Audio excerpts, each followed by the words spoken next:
I would like to talk about prayer, and I'll probably be bringing this up in the next few videos, not quite sure yet. But this is a very important topic because, you hear Christians all the time is, well, God doesn't hear me. I prayed and nothing happened. We've all experienced that. And I'll be honest, there's a reason. There's a reason why. Because I think we view prayers in a wrong way.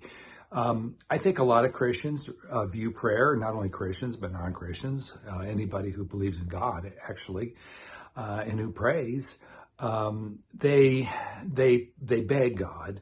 They're begging God. They're pleading with God. And they work up a sweat in prayer, thinking that all their pleading and begging and all that's going to make any difference. Actually, it just makes things worse, because that's not prayer. Begging is not prayer. I'll just tell you that right now. It is not prayer when you come to the Lord in anxiety, when you come to the Lord in fear. That is not prayer. A lot of times we're praying with the future worries in mind, or we're praying with past hurts in mind.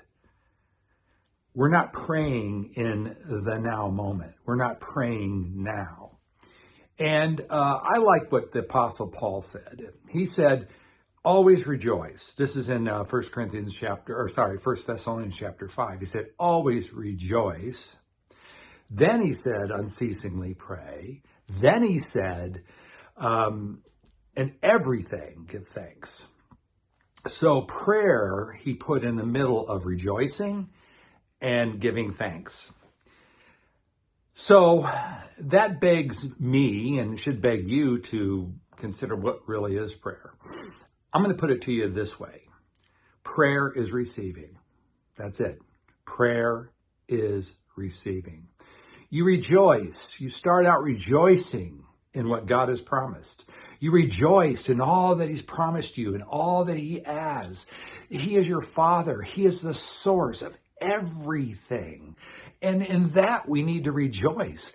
That rejoicing is an expectation. It's an expectation of the coming reality of the things we're asking for. We're excited about it. We know we're going to have it. Then at the end, we give thanks. Now, why would you give thanks? You never give thanks for... Giving thanks is a sign that you received something. I would never thank you. I would never come up to you and just say thank you. And then you're going to say, for what? You have to have a reason. There's a reason we give thanks. And what Paul's saying in 1 Thessalonians, that the reason we're giving thanks is because we have received what we ask. Even Jesus said in Mark 11, I think it's verse 24, he said, believe that you have received and you will have. Whatever you ask, believe you have already received it, then you'll have it. Here's the secret. Prayer is receiving. Just remember that. You're going to the Father to receive what he promised. You don't have to beg him for it. He already gave it to you. Here's the thing, and I've given this illustration before. I've heard it from a preacher. That God's promises are like checks. When I receive a check, I get excited. I even get excited at the expectation of getting a check.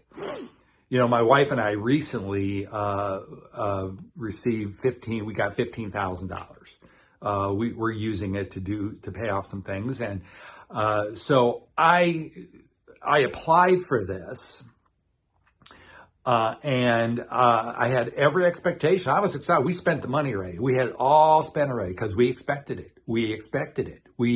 We didn't even have the check. We didn't even cash it. It wasn't even in our bank account yet. We couldn't do anything. But we were expecting it, and we were restful. We were peaceful. We were excited because we're going to get some things paid off. And so that is prayer. Prayer is, I already know I got it. I already know I got it. So I rejoice. Then I ask God, heal me. I shouldn't say it like that. I said, God, I receive my healing. I receive my prosperity. I receive what you promised. And then you give thanks because you're all jacked up because you know you have it. So that's prayer. Prayer is just receiving. Prayer is receiving the check and then just go cash it. Just go cash the check. And I hope this video helped you because I'll share more on this later. You have a great day.